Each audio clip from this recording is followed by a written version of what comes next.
दोस्तों नमस्कार, स्वागत है आप सभी का आपके अपने YouTube channel MS YouTube study पर। तो दोस्तों इस वीडियो में हम आपके लिए लाए हैं कक्षा 10 विज्ञान का मॉडल पेपर, जो कि आप लोगों के लिए एमपी बोर्ड के लिए बहुत ही महत्वपूर्ण है दोस्तों। और आप लोगों की जो परीक्षा है वो आप लोगों की 2 मार्च को है, ठीक है। तो मैं जल्दी से इसका मॉडल पेपर लेके आया हूँ, तो आप लोग इसे ज़रूर सॉल्व कर लीजिए। इसको सॉल्व करने से आप लोगों के जो मार्क्स हैं वो आने की संभावना बहुत अधिक बढ़ जाएगी दोस्तों, क्योंकि ये हमारा जो मॉडल पेपर है वो एमपी बोर्ड द्वारा जारी किया हुआ है, जो कि केवल और केवल 80 मार्क्स का होता है, जिसमें हमें केवल मैक्सिमम मार्क्स 80 मिलते हैं दोस्तों, ठीक है। तो ये हमारा जो मॉडल पेपर है इसमें हमें समय 3 घंटे मिलता है, और जो इसमें पृष्ठों की संख्या है वो है 19, ठीक है। तो सबसे पहले हम जो यहाँ पर इसमें दिए हैं निर्देश, तो सबसे पहले हमें उनको रीड जरूर ही करना पड़ता है, क्योंकि निर्देश को रीड करने से हमारा जो पेपर है उसका हमें पता चल जाता है कि पेपर में हमें क्या और कुछ कैसे लिखना है या कैसे सॉल्व करना है। तो इससे जो हमारा एग्ज़ाम पेपर है, मतलब पेपर जो हमारा होता है वो अच्छी से जाता है और हमारे मार्क्स आने की संभावना ज़्यादातर बढ़ जाती है। सबसे पहले हम देख लेते हैं कि सभी प्रश्न अनिवार्य हैं, ठीक है। तो ये सभी प्रश्न अनिवार्य तो होते ही हैं ऑब्वियसली, और प्रश्न 1 से 4 तक वस्तुनिष्ठ प्रश्न हैं, जिनके कुल 32 अंक हैं, ठीक। जो प्रश्न 1 से 4 तक हैं वे केवल वस्तुनिष्ठ प्रश्न हैं, मतलब एमसीक्यू क्वेश्चंस हैं, ठीक है, जिनके मार्क्स हमें 32 मार्क्स के दिए हैं। और प्रत्येक क्वेश्चन हमारा 8 नंबर का है, और इसमें 4 क्वेश्चन हैं। आप लोग यहाँ पर देख लीजिए, देखो ये हमारा देखो एक क्वेश्चन 8 नंबर का है, ठीक है। फिर हमारा दूसरा क्वेश्चन भी 8 नंबर का होगा, और फिर तीसरा क्वेश्चन, चौथा क्वेश्चन। तो हमारे कुल 32 मार्क्स के कुल क्वेश्चन हैं एमसीक्यू। फिर प्रश्न क्रमांक 15 से 14 तक के प्रत्येक प्रश्न 2 अंक का है, ठीक है। प्रश्न क्रमांक 15 5 से 14 तक के प्रत्येक प्रश्न अंक 2 अंक का है। शब्द सीमा 30 शब्द, ठीक है। तो कम से कम हमें जो अपने आंसर देना है वो कम से कम हमें 30 शब्द में देना होता है दोस्तों, ठीक है। फिर हम नेक्स्ट देख लेते हैं कि प्रश्न 15 से 18 तक प्रत्येक प्रश्न 3 अंक का है। फिर जो हमारे प्रश्न 15 से 18 तक हैं वो हमारे 3 अंक के क्वेश्चन हैं, और इसमें जो शब्द सीमा है वो है 75 शब्द। तो जो हमें इसका आंसर देना होता है वो हमें 75 शब्द में देना होता है मिनिमम, ठीक है। फिर प्रश्न क्रमांक 19 से 22 तक प्रत्येक प्रश्न 4 अंक का है। शब्द सीमा 120 शब्द। तो फिर जो हमारा क्वेश्चन नंबर 19 से 22 तक हैं वे क्वेश्चन हमारे 4 अंक के हैं, और उनमें जो शब्द सीमा दी हुई है वो हमें दी हुई है 120 शब्द की दोस्तों। आई होप आप लोग समझ रहे हैं। फिर प्रश्न क्रमांक 5 से 22 तक आंतरिक विकल्प दिए गए हैं। तो प्रश्न क्रमांक 5 से 22 तक हमें जो है आंतरिक विकल्प दिए गए हैं दोस्तों, ठीक है। तो इसमें जो हमारे पास विकल्प हैं वो दिए हुए होंगे। फिर देखो ये सेम जो हमारे पास इंस्ट्रक्शन है वे हमारे पास हमें इंग्लिश में दिए हुए हैं। तो अगर आप लोग हिंदी बोर्ड से हैं, मतलब हिंदी मीडियम से हैं, तो आप लोगों को इसकी कोई ज़रूरत नहीं है। और अगर आप लोग इंग्लिश मीडियम से हैं तो आप लोगों को इसकी ज़रूरत है, वो इसकी ज़रूरत आप लोगों को हिंदी की नहीं है, ठीक है। तो आई गेस आप लोग समझ पा रहे हैं। तो अब जो क्वेश्चन नंबर फर्स्ट है वो देख लेते हैं। सही विकल्प चुनकर लिखिए। लोह चूर्ण या तनु हाइड्रोक्लोरिक अम्ल डालने से क्या बनता है? हाइड्रोजन गैस तथा व आयरन क्लोराइड बनना, और क्लोरीन गैस व आयरन हाइड्रोक्साइड बनना, कोई अभिक्रिया नहीं होना, और आयरन लवण या जल बनना। तो ये जो सॉल्यूशन है वो आप लोग मुझे कमेंट कीजिए, तो मैं इसका आप लोगों को सॉल्यूशन प्रोवाइड वीडियो के जरिए कर दूंगा। तो इसके लिए आप लोग मुझे कमेंट कीजिए, मैं तो आप लोगों को जल्दी ही इसका सॉल्यूशन प्रोवाइड कर दूंगा। फिर क्वेश्चन नंबर रखा है कि पतले तारों में धातुओं को खींची जा सकने की क्षमता कहलाती है। तो वो क्षमता क्या कहलाती है? तन्यता, आघात, वर्धनीयता, ध्वनिता या चालकता, ठीक है। तो इसका जो हमें आंसर है वो देना है। फिर क्वेश्चन नंबर गा है कि दो तंत्रिका कोशिका के मध्य कार्य स्थान को कहते हैं। दो तंत्रिका होती हैं जो उनमें कोशिका के मध्य कार्य स्थान होता है, उसे हम क्या कह सकते हैं? द्विमेका, स्नैप्स, एक्सॉन या आवेग, ठीक है। तो इसका जो आंसर होगा वो आप लोगों को मुझे कमेंट कीजिए, तो मैं आप लोगों को जल्दी प्रोवाइड कर दूंगा। अलैंगिक जनन मुकुलन द्वारा होता है। अमीबा में, ईस्ट में, प्लाजियोइडियम में या लेशमानिया में, ठीक है। किसमें होता है वो आप लोगों को आंसर देना है दोस्तों। तो अगर आप लोगों को आता है तो कमेंट में ज़रूर आप लोग लिखिएगा। फिर देखो विद्युत धारा उत्पन्न करने की युक्ति को कहते हैं जनित, गैल्वेनोमीटर, मोटर, अमीटर। तो इसका तो आप लोगों को आंसर आता ही है दोस्तों, क्योंकि आप लोग जब भी कहीं पर शादी में जाते हैं तो आप लोगों ने देखा होगा कि जनरेटर होता है, जिसे हम कहते हैं अपनी भाषा में जनरेटर, और इसे हम हिंदी में कहते हैं जनित। ठीक है, तो यही है जो हमारा विद्युत धारा को उत्पन्न करने की युक्ति होती है दोस्तों। तो अगर आप लोगों को आता है तो आप लोग कमेंट में लिख दीजिए। ठीक है, जनरेटर। फिर क्वेश्चन नंबर 84 का निम्न में से कौन सा आहार श्रृंखला का निर्माण करते हैं? तो इसमें है घास, गेहूँ तथा आम, घास बकरी तथा मानव, बकरी गाय तथा हाथी, घास मछली तथा बकरी। तो इसको अगर आप लोगों को आंसर आता है तो आप लोग मुझे कमेंट कीजिए आंसर, अगर नहीं आता है तो आप लोग मुझे कमेंट में कीजिए कि सर इसका सॉल्यूशन प्रोवाइड कर दीजिए, तो मैं आप लोगों को प्रोवाइड कर दूंगा। फिर देखो विश्व में सबसे तेजी से कम होने वाला प्राकृतिक संसाधन कौन सा है? देखो कौन सा प्राकृतिक संसाधन है जो सबसे तेजी से कम होता जा रहा है? जल है, वन है, पवन है या सौर प्रकाश है? तो आप लोग देख सकते हैं क्या है। तो आई गेस आप लोगों को ये तो आता होगा, क्योंकि ये बहुत ही सिंपल क्वेश्चन है दोस्तों। ठीक है, तो अगर आता है तो आप लोग मुझे कमेंट जरूर कर दीजिए, कमेंट में आप लोग इसका आंसर मुझे दे सकते हैं। फिर देखो हमारा जो केमिस्ट्री से एक क्वेश्चन आ गया कि आवर्त सारणी में आवर्तों की संख्या होती है 4 होती है, 6 होती है, 8 होती है, 7 होती है। तो अगर आप लोगों ने आवर्त सारणी पढ़ी है तो आप लोगों को आता होगा, तो आप लोग मुझे कमेंट में इसका आंसर लिख सकते हैं दोस्तों। अब देखो सेम क्वेश्चन हमारे इंग्लिश में हैं, अगर आप लोग इंग्लिश मीडियम से हैं तो आप लोगों को ये क्वेश्चन करने होंगे। Choose and write the correct alternative. ठीक है, what happens when dilute hydrochloric acid is added to iron filings. ठीक, तो ये हमारा इंग्लिश मीडियम में है, मतलब जो इंग्लिश मीडियम के स्टूडेंट्स होंगे ये उनके लिए वैलिड है। ठीक है, और जो हिंदी मीडियम के हैं उनके लिए ये इनवैलिड है दोस्तों, क्योंकि जो हिंदी मीडियम के हैं तो उन्हें केवल हिंदी वाले क्वेश्चन ही सॉल्व करने हैं। फिर देखो इसमें आ गया रिक्त स्थान भरिए। जल एक क्या है? जो भी हो आप लोगों को आंसर इसका लिखना है। अगर आप लोग चाहते हैं इसका आंसर तो आप लोग मुझे कमेंट कीजिए, मैं आप लोगों को इसका आंसर प्रोवाइड वीडियो के जरिए कर दूंगा अपने चैनल पर। ठीक है, फिर धातु में प्रायः ऊष्मा एवं विद्युत की क्या होती हैं? स्वचालक, कुचालक या जो भी आप लोग जानते हैं। ठीक है, धातु में प्रायः ऊष्मा एवं विद्युत की होती हैं स्वचालक। ठीक है, तो इसका मैंने आंसर आप लोगों को दे दिया। अगर आप लोग और भी आंसर चाहते हैं तो आप लोग मुझे कमेंट कीजिए दोस्तों, तो मैं आप लोगों को इसका सोल्यूशन प्रोवाइड जल्दी कर दूंगा। फिर देखो फिर क्वेश्चन है मादा और गर्भस्थ शिशु के बीच जैविक संबंध स्थापित करने वाला ऊतक कहलाता है। तो इसका आप लोगों को आंसर देना है। पादपों में जल के वहन के लिए उत्तरदायी है। फिर देखो परागकोश में पाए जाते हैं। फिर अनुवांशिक के जनक हैं, मतलब कौन है? किसी तार का प्रतिरोध उसकी लंबाई के कैसा होता है? आप लोगों को आंसर देना है। मस्तिष्क तथा मेरुरज्जु और तंत्र बनाते हैं, तो क्या बनाते हैं? आप लोगों को इसका आंसर देना है। ठीक है, फिर देखो जोड़ी मिलानकर लिखिए।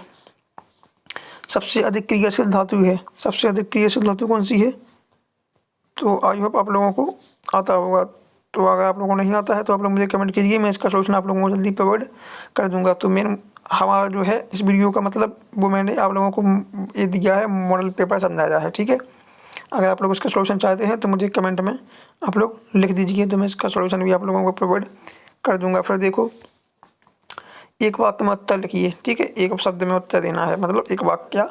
शुद्ध जल का पीएच मान लिखिए। शुद्ध जल का मान कितना होता है? शुद्ध जल का पीएच मान होता है 7। आई गेस आप लोगों को आता है। ठीक है, फिर देखो 2 या 2 से अधिक धातुओं के समांगी मिश्रण को कहते हैं। 2 या 2 से अधिक धातुओं के समांगी मिश्रण को क्या कहते हैं? तो अगर आप लोगों को आता है तो आप लोग कर सकते हैं, नहीं आता है तो आप लोग मुझे कमेंट कीजिए, मैं आप लोगों को एक सोल्यूशन प्रोवाइड कर दूंगा। हरे पौधों की पत्तियों में पाए जाने वाले बाणक का नाम लिखिए। फिर क्वेश्चन नंबर का है नर युग्मक एवं मादा युग्मक के संलयन को कहते हैं। फिर देखो लिंग निर्धारण करने वाले गुणसूत्र हैं, आप लोगों को लिखना है कौन कौन से होते हैं। फिर देखो लेंस की क्षमता का सूत्र लिखिए। फिर निकट दृष्टि दोष दूर करने में कौन सा लेंस उपयोग किया जाता है? उत्तल की अवतल। ठीक है, अगर आप लोगों ने पढ़ा है तो आप लोगों को आता होगा दोस्तों। फिर देखो विद्युत प्रतिरोध का ऐसा ही मात्रक लिखिए। इसका जो ऐसा ही मात्रक है वो क्या होता है वो आप लोगों को लिखना है। फिर देखो फिर हमारे पास क्वेश्चन है कि शोषण की क्रिया को ऊष्मा छिपी अभिक्रिया क्यों कहते हैं? Why is respiration process considered and exothermic reaction. ठीक है, तो ये हमारा इंग्लिश में है और इसमें हमें अथवा दिया गया है। ठीक है, तो जो अथवा में क्वेश्चन दिया गया है उसमें हमें या ए इन दोनों में से कोई एक क्वेश्चन ही सॉल्व करना है, हमें दोनों क्वेश्चनों को सॉल्व नहीं करना है इसमें। फिर देखो, तेल एवं वसायुक्त पदार्थों को नाइट्रोजन से प्रभावित क्यों किया जाता है? तो तेल एवं वसायुक्त पदार्थों को नाइट्रोजन से प्रभावित क्यों किया जाता है? तो इसका जो आंसर है वो मैं इसका आंसर आप लोगों को दे देता हूँ, जो कि बहुत ही इम्पोर्टेंट है। तो आप लोग जब भी कोई पैकेट लेने जाते हैं, जैसे कि मान लो आप लोगों ने चिप्स का पैकेट आप लोग लेने गए, ठीक है, चिप्स का जो 5 रुपये में आता है और भी जो आता है, ठीक है, तो जो पैकेट आता है चिप्स का, उसमें आप लोगों ने देखा होगा कि चिप्स तो उसमें भरी रहती है कम और उसमें हवा भरी रहती है ज़्यादा। तो आप लोग कहते हैं कि ये दुकानदार हमसे हवा के पैसे ले रहा है या चिप्स के। तो दोस्तों, जो उसमें आप लोग कहते हैं कि हवा भरी होती है, वो उसमें हवा नहीं भरी होती है, वो उसमें नाइट्रोजन गैस भरी होती है। ठीक है, वो उसमें क्या भरी होती है? नाइट्रोजन गैस, जिससे जो हमारा तेल एवं वसायुक्त पदार्थ है वो हमारा जल्द से जल्द खराब ना हो जाए, इसके लिए उसमें वो नाइट्रोजन गैस भरी होती है। ठीक है, उसमें हवा नहीं भरी होती है, ना ही ऑक्सीजन, उसमें केवल और केवल नाइट्रोजन गैस भरी होती है। आई गेस आप लोग समझ पा रहे हैं। ठीक है, तो वो इसलिए उसमें हवा भरी होती है वो। ठीक है, फिर क्वेश्चन नंबर 6 है कि अमलगम क्या है या इसके अथवा में संक्षारण क्या है? ठीक है, व्हाट इज कोरिजन। फिर मैनलीफ की आवर्त सारणी का नियम लिखे। जो मैनलीफ है उन्होंने जो आवर्त सारणी दी थी, तो उसका नियम आप लोगों को लिखना है, या अथवा में न्यूटन का अष्टक नियम लिखना है। ठीक है, या आप लोगों को मैनलीफ की आवर्त सारणी लिख ली है या न्यूटन का अष्टक नियम लिखना है। इन दोनों क्वेश्चनों में से आप लोगों को केवल एक क्वेश्चन ही सॉल्व करना है दोस्तों। आई गेस आप लोग समझ पा रहे हैं। बढ़ते हैं आगे। फिर देखो, धमनी और सिरा में कोई दो अंतर लिखिए। धमनी और सिरा में कोई दो अंतर आप लोगों को लिखना है, या आप लोग लिख सकते हैं ऑक्सी तथा अनॉक्सी श्वसन में कोई दो अंतर लिखिए। तो आप लोगों को ऑक्सी व अनॉक्सी श्वसन में कोई दो अंतर लिखने देते हैं। इन दोनों में से आप लोगों को कोई एक क्वेश्चन आता है तो आप लोग उसे सॉल्व कर सकते हैं। फिर देखो, क्वेश्चन है कायक परिवर्धन क्या है या स्वपरागण क्या है? ठीक है, दोनों में से एक कोई हल करना है, जो कि हमारा 2 नंबर के क्वेश्चन ये हैं। अब देखो, क्वेश्चन नंबर 10 है मानव में बच्चे का लिंग निर्धारण कैसे होता है? तो इसका जो आंसर है वो आप लोगों को देना है, या मेंडल के प्रभाविता का नियम लिखिए, या मेंडल के प्रभाविता का नियम लिखना है दोस्तों आप लोगों को। फिर परावर्तन के नियम लिखिए, write the rules of reflection, और अपवर्तन के नियम लिखिए। ठीक है, या मतलब अथवा में या अपवर्तन के नियम लिखना है, right the rules of reflection. ठीक है, ये हमारा रिफ्लेक्शन है और ये रिफ्रैक्शन है।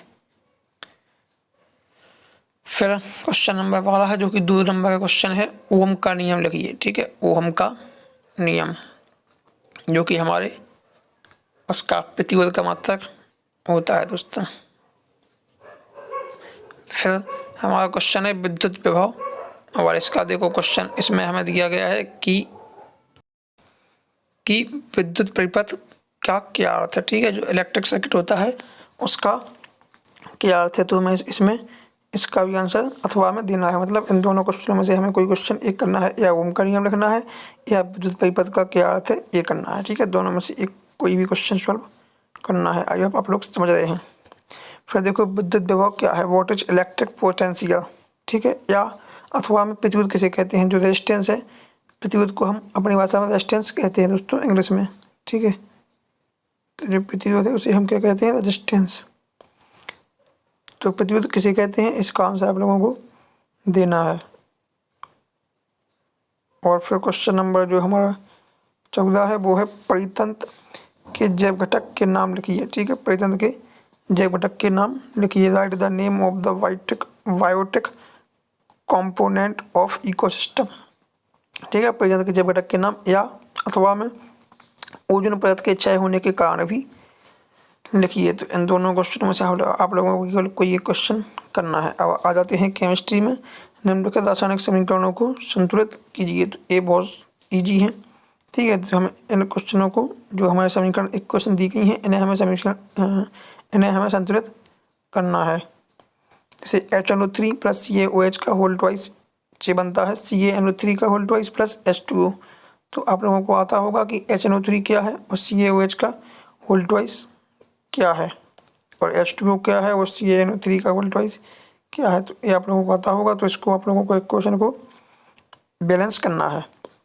फिर क्वेश्चन है कि NaOH प्लस H2SO4, ठीक है, सोडियम हाइड्रोक्साइड और गंधक का तेजाब सल्फ्यूरिक अम्ल, ठीक है, H2SO4 कुछ बनता है Na2SO4 और H2O। तो इसको हमें बैलेंस करना है ओनली। ठीक, अब आगे बढ़ते हैं। जो हमारे इससे हमारे 3 नंबर मिल जाते हैं। ठीक है, फिर देखो, या आप लोगों को ये संतुलित नहीं करना आता है तो इसमें ऑप्शन दिया है कि अथवा रासायनिक अभिक्रिया किसे कहते हैं, संयोजन व प्रतिस्थापन अभिक्रिया के उदाहरण सहित समझाइए। ठीक है, तो रासायनिक अभिक्रिया की आप लोगों को डेफिनेशन देनी है और संयोजन व प्रतिस्थापन अभिक्रिया को उदाहरण देकर समझाना है। सूर्योदय के समय सूर्य रक्तमाप क्यों प्रतीत होता है। ठीक है, तो इसका आंसर देना है why does the sun appear that is early in the morning. या इसका अथवा में है कि टिंडल प्रभाव को उदाहरण सहित लिखिए।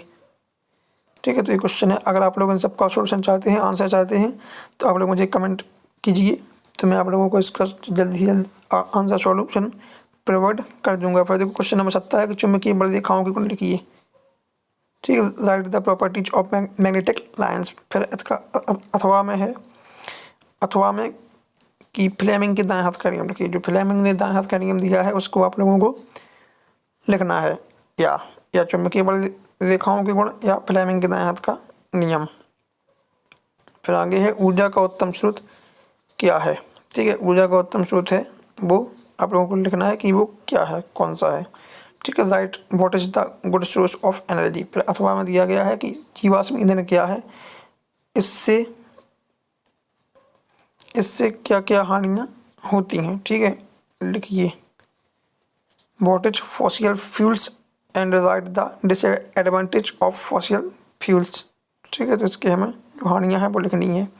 फिर देखो व्यंजक चूर्ण एवं धावन सोना के सूत्र एवं उनके दो दो उपयोग लिखिए। ठीक है, व्यंजक चूर्ण एवं धावन सोना के हमें जो अणुसूत्र हैं वो लिखने हैं और इसके दो दो उपयोग भी लिखने हैं। तो हमारे क्वेश्चन नंबर इससे 4 नंबर पक्के हो जाएंगे।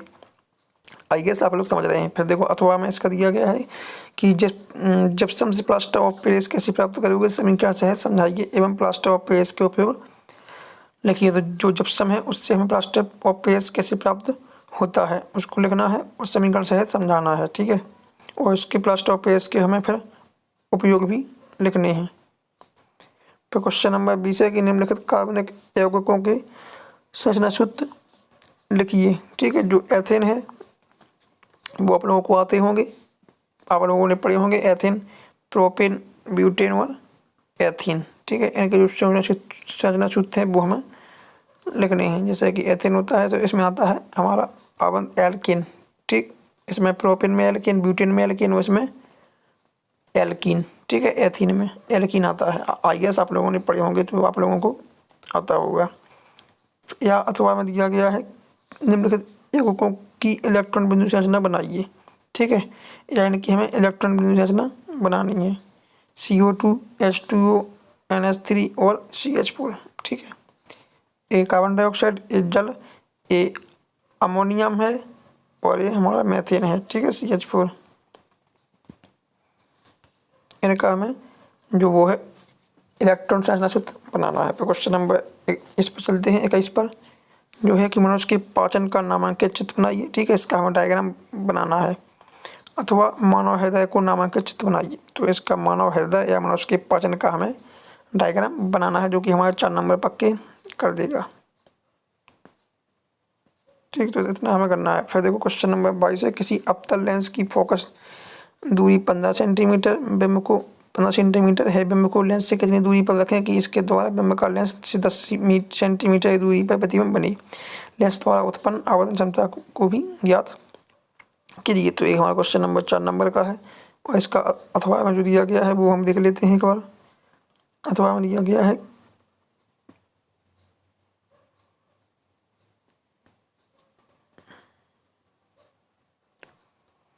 देखो अथवा में दिया गया है हमें कि किसी ऑटोमोबाइल में पीछे का दृश्य देखने के लिए उपयोग होने वाले उत्तल दर्पण, ठीक है, जो आप लोगों की जो बाइक होती है, मोटरसाइकिल होती है, उसमें जो हमारा शीशा होता है उसमें हमारा उत्तल दर्पण होता है, ठीक है।